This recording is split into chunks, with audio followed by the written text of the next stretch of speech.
The mining colony's warning systems flashed red across every screen in the control room. Blue Song's four hands moved quickly over the holographic controls, his crystalline body reflecting the emergency lights. The small colony of Astra beings had never expected trouble this far out in space. They were peaceful miners, working on the edge of known space, gathering rare minerals that their species needed for sustenance. Elder Blue Song called out Crystal Hum, the youngest operator in the room. The long-range scanners show multiple ships entering our system. They're not sending any friendly signals.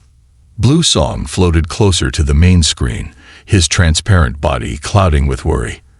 A natural reaction among the Astra. The ships on the screen were arranged in an attack formation. Anyone with even basic knowledge of space combat would recognize it. But the Astra weren't warriors. They had never needed to be. How many? Blue Song asked, his voice resonating like wind through crystal. 27 large vessels, Elder, and they matched the description of the Dark Swarm fleet. The control room fell silent.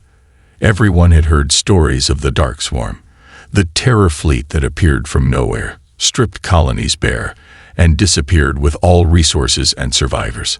No one who encountered them ever returned to tell their tale. The only reason anyone knew about them was because of the evidence they left behind. Empty, broken colonies. "We must contact the Galactic Council," said Crystal Hum, his young voice shaking.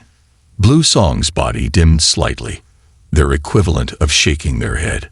The Council's nearest fleet is 3 weeks away at maximum speed. The Dark Swarm will be here in less than 2 days. The colony held 5,000 Astra souls, 5,000 of his people who had trusted him to lead them safely. Blue Song looked around the control room, seeing the fear in his people's clouding bodies. They were miners, scientists, families. They had no weapons, no defense systems beyond basic shields meant to protect against asteroids. Then he remembered something: the forbidden frequency. "There is one option," Blue Song said slowly, "but the Council has forbidden contact with them." "With who, Elder?" Crystal Hum moved closer, hope returning some clarity to his form. "The Deathworlders. The humans." Gasps echoed through the crystal walls. Every young Astra learned about humans in their history lessons, the strange beings from a planet that should have killed them. A species that evolved on a world with crushing gravity, deadly predators, and extreme temperature changes. Their bodies were dense with muscle and bone, their minds sharp with survival instincts, and their technology. Their technology was built to endure everything their hellish world had thrown at them. The Galactic Council had voted to isolate them centuries ago. Too dangerous, they said. Too unpredictable. Too willing to fight. The humans had accepted the decision with what they called a shrug, and simply continued building their empire in their assigned sector of space. But they had left behind one thing: an emergency frequency. A way to call for help if anyone ever truly needed them. Blue Song moved to the communications array. His fingers hesitated over the controls. Using this frequency would mean breaking the highest laws of the Council. But as he looked at the screen showing the approaching Dark Swarm fleet, he knew there was no choice. "Elder," Crystal Hum whispered, "the stories say humans are violent and unpredictable. They might be as dangerous as the Dark Swarm." Blue Song's body glowed with determination. "The difference, young one, is the humans fight to protect. The Dark Swarm fight to destroy. Sometimes we must trust in the dangerous to save us from the evil." His fingers moved over the controls, inputting the frequency that no one had used in centuries. The emergency beacon activated, sending a powerful signal into the void of space. The message was simple, sent in the human language of English that all Astra learned as part of their history studies. "To any human ships, this is the Astra mining colony in Sector 7B9. We are under attack by a hostile fleet. We have no weapons. We have children. Please help us. Please." The message shot out faster than light, racing through the darkness between stars. All they could do now was wait, and hope that the most feared species in the galaxy would choose to answer their call. Crystal Hum moved to the window, looking up at the stars. "Do you think they'll come, Elder?" Blue Song joined him at the window. "The stories say that humans never abandon a cry for help. Now we will see if the stories are true." Above them, the stars continued to shine, unknowing of the drama unfolding beneath them.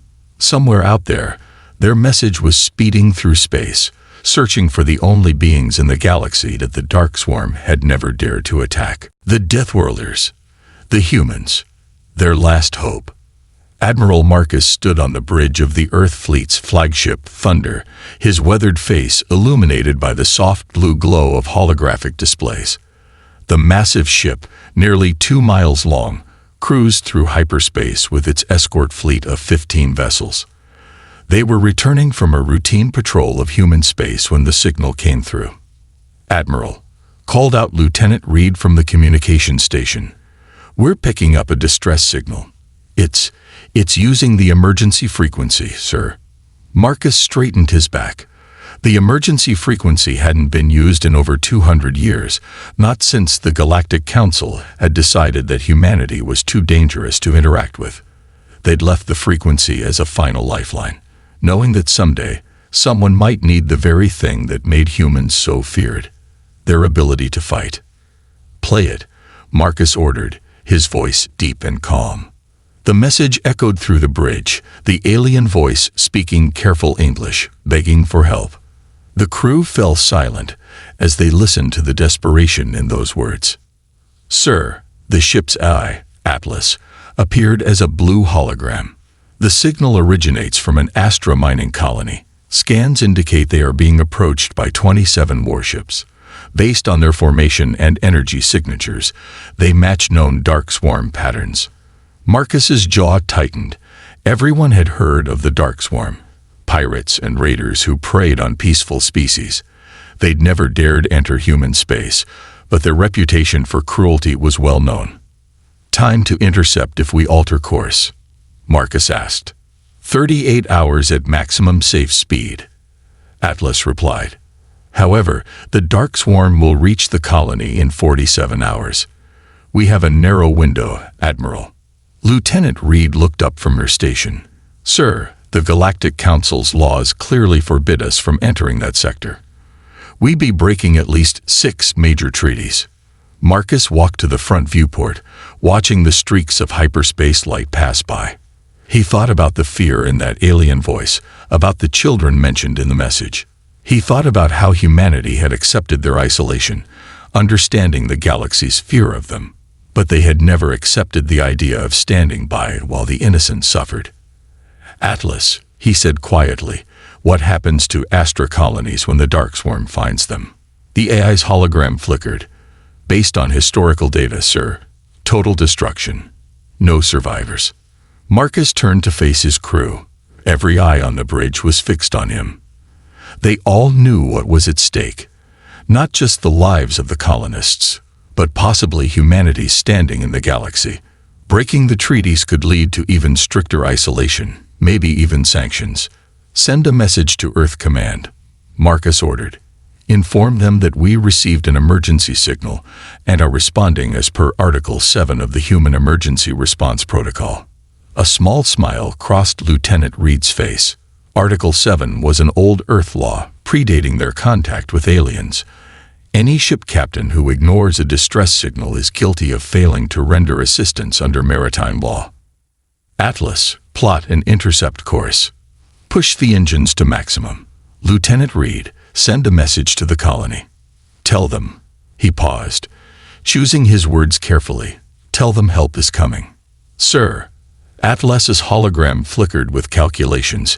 "Even at maximum speed, we have only a 9% chance of arriving before the Dark Swarm begins their attack." Marcus smiled, and there was something in that smile that reminded everyone on the bridge why humanity had earned their fearsome reputation. "Then we'll just have to be quick about the rescue, won't we?" "All hands," his voice echoed through the ship's communications, "battle stations. We're about to remind the galaxy why you don't hunt the innocent in our universe." The massive engines of the Thunder roared to life, pushing the ship faster through hyperspace. Behind it, 15 other human warships followed, their crews preparing for battle. They had trained all their lives for this, carrying the hope that someday someone would need protectors more than they feared humanity's strength. In the command chair, Marcus watched as his crew worked with practiced efficiency. They had been called monsters, dangers, Deathworlders. But now, they would show the galaxy the truth about humanity, that the same strength that made them dangerous also made them the best possible allies. "Hold on," he whispered to the distant colony. "The monsters are coming to save you." The Dark Swarm fleet dropped out of hyperspace like a swarm of metal locusts, their black ships blocking out the stars above the colony. Blue Song watched from the underground command center as the first shots lit up the morning sky, tearing through the colony's weak shields as if they were made of paper. "Everyone is in the shelters," Crystal Hum reported, his crystalline form dimming with fear. "All 5,000 colonists are below ground level."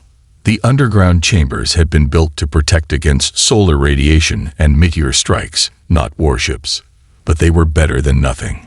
Blue Song watched the main screen as the first Dark Swarm landing craft touched down near the main mining facilities. "They're not destroying everything," noticed one of the operators. "They're being careful with the equipment." Blue Song's form clouded with understanding. "Because they want our mining machinery. They don't just destroy. They steal what they can use."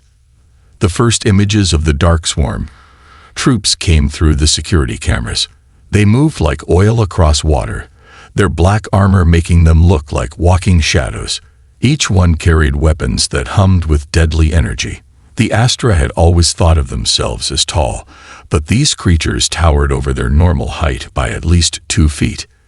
"Elder," Crystal Hum's voice shook, "we received a response from the humans before the Dark Swarm arrived. They're coming. Should we try to hold out?" Blue Song watched as the Dark Swarm methodically began searching the colony's buildings. Their movements were practiced, efficient. They'd done this many times before. "We have no choice but to hold out," he said. "But we must be smart. Atlas, seal all data cores. Activate the emergency deletion protocols." The colony's maintenance AI responded with a soft chime. "Data cores sealed, Elder. All mining records in colonial databases are now locked behind quantum encryption." The Dark Swarm had reached the main administration building. Through the cameras, Blue Song could see them placing small devices on walls and doors. Seconds later, those devices pulsed with energy, and the locks melted away. "They're going to find us," whispered one of the younger operators, her crystal form almost transparent with fear.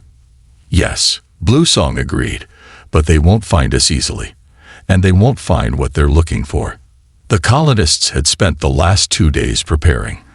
They'd hidden their most valuable mining data, scattered their food supplies across multiple storage rooms, and set up false leads that would take time to investigate, time they desperately needed. A loud boom echoed through the underground chambers. The Dark Swarm had found one of the main entrance points to the underground complex. "All security doors, close and lock," Blue Song ordered. "Activate the emergency maze protocol." The underground complex had been built with a clever design feature. In emergencies, the internal walls could move, turning the straight corridors into a complex maze. It wouldn't stop the Dark Swarm forever, but it would slow them down. "Elder," Crystal Hum called out, "they're broadcasting a message." The message played through the colony's speakers, the voice deep and artificial sounding. "Attention Astra Colony. Your resources are now property of the Dark Swarm. Surrender and provide access to your data cores, and your deaths will be quick. Resist, and we will ensure your suffering serves as a lesson to others." Blue Song's crystal form glowed with a fierce light. "Send them our response." Crystal Hum looked uncertain. "What response?" "Elder, send them nothing. Let them waste time waiting for an answer that will never come. Every minute they spend waiting is another minute closer to our rescue." Through the cameras, they watched as the Dark Swarm forces grew frustrated with the silence. They began using heavier weapons on the doors, but each sealed door they melted through only led them to more corridors, more choices, more delays. In the shelter areas, 5,000 Astra huddled together, their crystal bodies glowing softly in the darkness. They could hear the sounds of the dark swarm above them, searching, breaking, destroying. But they held on to hope, the hope carried in the message they'd received. Hold on. The Deathworlders are coming. Bluesong looked at the countdown timer he'd started when they received the humans' response. 36 hours until their estimated arrival. They just had to survive until then. Keep watching the stars, he told his people. Our saviors are coming, and may the Dark Swarm learn what it means to hurt those under human protection. The human fleet dropped out of hyperspace on the dark side of the colony's moon, their engines cold and silent. Admiral Marcus stood on the Thunder's bridge, watching the tactical display show 23 Dark Swarm ships in orbit around the colony. 4 had landed on the surface. Status report, Marcus ordered quietly. They haven't detected us yet, Lieutenant Reed reported. Their sensors are focused on the colony. They're still trying to break into the underground complex. Atlas's hologram appeared, showing a detailed scan of the situation. The colony's defenders have been clever. They've turned their underground complex into a maze. The Dark Swarm have only managed to reach the outer sections. Marcus nodded, a grim smile on his face. Smart colonists. They've bought us the time we needed. Atlas, what's the status of our new toys? The gravity pulse weapons are charged, Admiral. All ships report ready. The gravity pulse weapons were humanity's newest innovation. The Galactic Council had banned them, calling them too dangerous. They hadn't wanted the Deathworlders to have weapons that could manipulate the very force that had made their home world so deadly. Send the signal to all ships, Marcus ordered. Operation Thunderstrike begins in 3 minutes. Remember, we want prisoners. The galaxy needs to know what happened here. The human fleet moved silently through space, spreading out in an attack formation that would have seemed suicidal to most species. 15 ships against 23 larger vessels, but humans had learned long ago that size wasn't everything. Sir, Reed called out, the Dark Swarm are broadcasting to the colony again. They're threatening to start executing prisoners if they don't get access to the data cores. Marcus's face hardened. Move up the timeline. Begin now. The human fleet accelerated as one, their engines lighting up the darkness. The Dark Swarm sensors finally detected them, but it was already too late. Target their engines and weapons, Marcus commanded. Show them what happens when you threaten the innocent. The Thunder's gravity pulse weapon fired first. A beam of invisible force struck the nearest Dark Swarm ship, crushing its engine section like a tin can. The massive ship spun helplessly, its crew experiencing crushing gravity levels that their bodies had never evolved to handle. Dark Swarm fleet is responding, Atlas reported. They appear confused by our attack pattern. Of course they were confused. No sane species would split their fleet into small attack groups, each ship charging directly at a superior enemy vessel. But humans had learned warfare on a world where predators attacked in packs, where smaller hunters could bring down larger prey. They're firing, Reed announced. The Dark Swarm ships launched their energy weapons, filling space with deadly beams. But human ships were built differently. Their hulls, designed to withstand the crushing pressures of Earth's gravity, shrugged off hits that would have vaporized other species' vessels. Return fire, Marcus ordered. All ships, execute attack pattern Delta. The human fleet moved like a pack of wolves, each ship supporting the others. Where the Dark Swarm expected them to retreat after taking damage, they pressed forward. Where they expected the humans to break formation under fire, they held together. Sir, Atlas reported, the enemy is attempting to regroup. Their commander appears to be realizing we're not a normal opponent. Marcus watched as his ships tore through the Dark Swarm formation. The gravity pulse weapons were doing their work, crushing engines, weapons, and power systems. The Dark Swarm's technological advantage meant nothing against weapons designed by beings who had evolved under crushing gravity. Message from the colony, Reed called out. The Dark Swarm ground forces are retreating to their ships. They're running from us, sir. Not today, Marcus said firmly. Send to all ships, block their escape. I want those ground forces captured. The galaxy needs to see what these creatures really are. The battle had lasted less than 15 minutes, and already half the Dark Swarm fleet was disabled or destroyed. Their remaining ships were trying to retreat, but found themselves trapped by the very force that had shaped humanity's evolution, gravity itself. Send a message to the Dark Swarm commander, Marcus ordered. Tell them, this is what happens when you prey on the innocent. Surrender now, or learn why the galaxy fears the Deathworlders. Blue Song and the colony's leadership watched in amazement through their few remaining external cameras as the battle unfolded above their world. The human ships moved in ways that defied conventional space combat wisdom, taking hits that should have destroyed them, pushing forward when any sane species would retreat. Their ships are damaged, Crystal Hum observed, watching the Thunder take another direct hit. But they're not stopping. How can they keep fighting with such damage? Because, Blue Song replied softly, they evolved on a world that tried to kill them every day. Everything about them is built to endure. On the Thunder's bridge, Admiral Marcus stood calmly as his ship shuddered under another impact. Warning lights flashed across multiple systems, but he knew his ship could take it. They had built their vessels like they built everything else, to survive whatever the universe threw at them.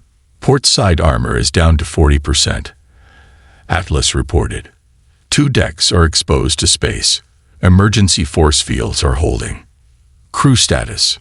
Marcus asked, watching as another Dark Swarm ship succumbed to the gravity weapons.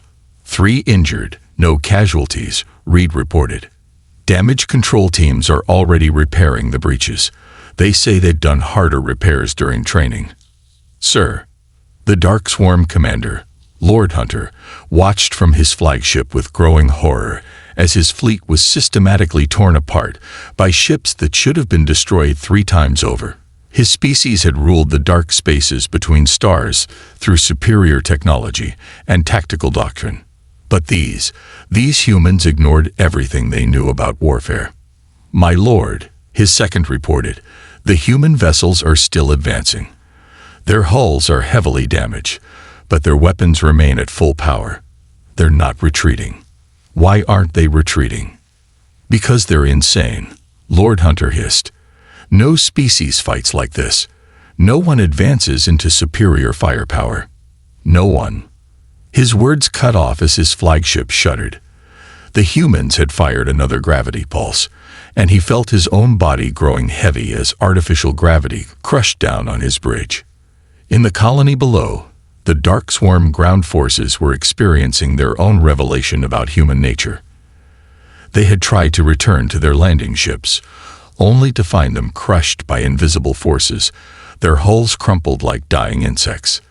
Look, Crystal Hum pointed at one of the camera feeds. The humans are landing their own troops now. The human Marines emerged from their dropships wearing powered armor that made them even larger than the Dark Swarm.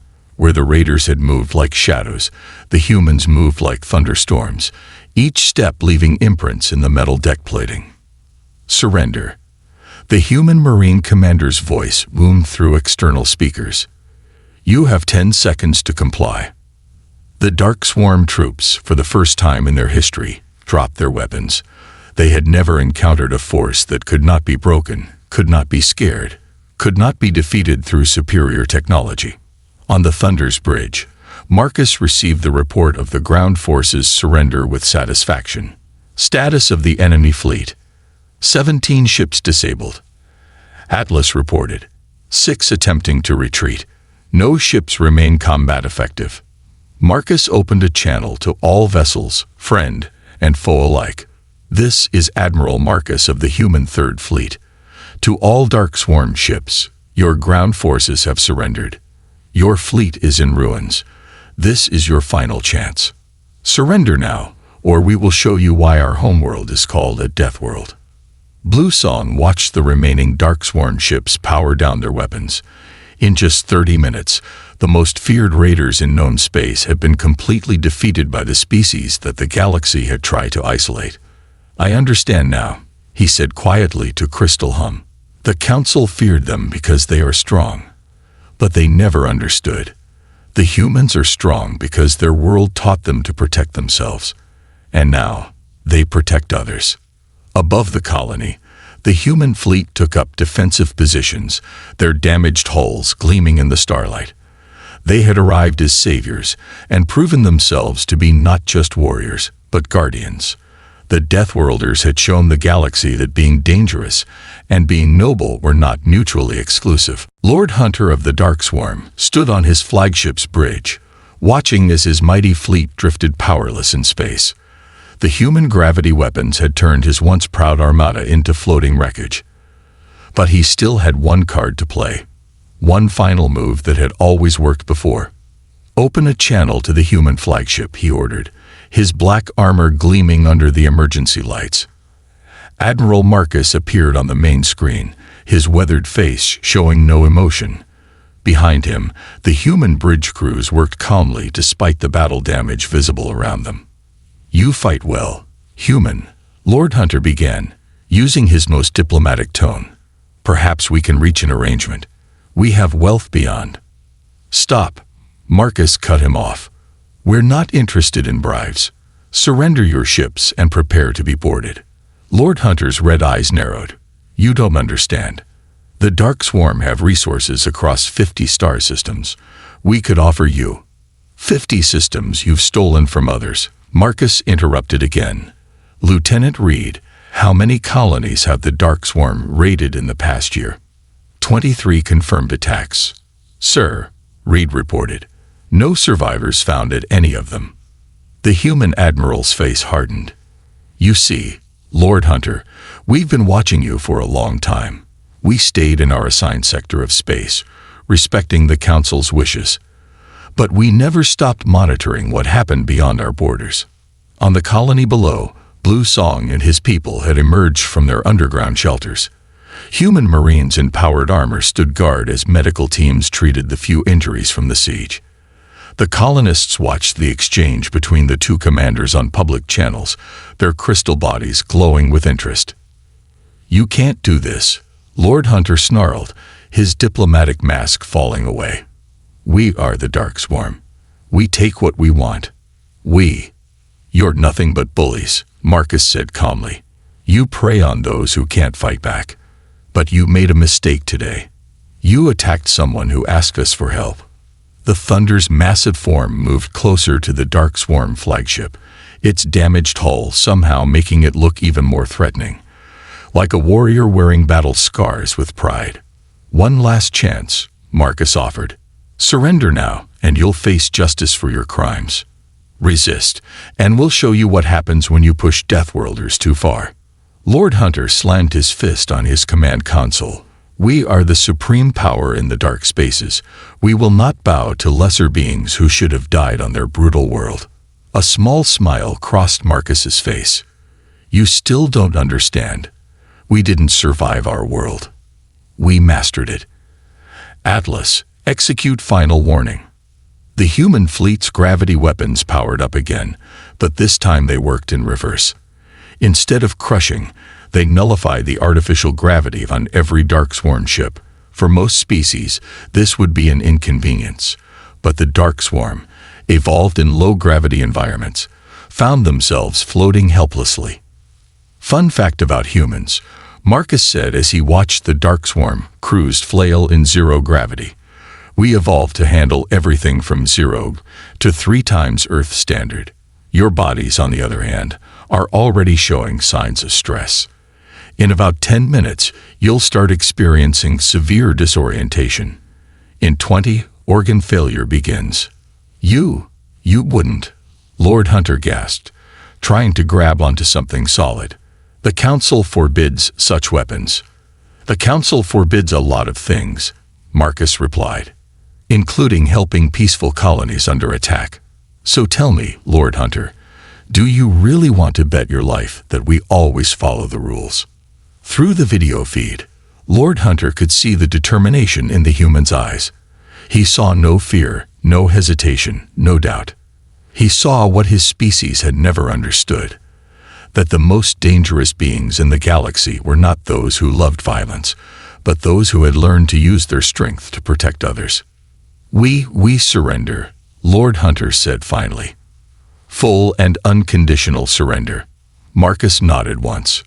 Wise choice. Atlas, restore their gravity. Marine teams, prepare for boarding. Let's show the galaxy what happens when raiders meet protectors. Blue Song watched as human ships moved to secure the Dark Swarm fleet. They did it, he said softly. They actually did it. Crystal Hum nodded beside him. Yes, Elder. But I think we all learned something today. The galaxy feared the human strength, but perhaps we should have feared what would happen without it. 3 months after the Battle of the Astra Colony, the Galactic Council chambers were packed with representatives from 100 species. The massive circular room hummed with excited conversation as, for the first time in 2 centuries, a human delegation stood at the speaker's podium. Admiral Marcus wore his formal uniform, the battle damage to his ship's hull now displayed proudly on the Thunder service record behind him. Beside him stood Blue Song, his crystal form glowing with steady confidence. Members of the council, Blue Song began. 3 months ago, my colony faced extinction at the hands of the Dark Swarm. We had a choice. Follow your rules and die, or call upon those you had labeled too dangerous to contact. We chose to live. The chamber grew quiet. On the main display, footage from the battle played silently. Human ships charging forward despite devastating damage. Marines in powered armor protecting colonists. Medical teams treating the injured of all species. The humans didn't just save us, Blue Song continued. They showed us what true strength means. Their ships were damaged but never stopped. Their crews were injured but kept fighting. Not for glory, not for power, but to protect those who couldn't protect themselves.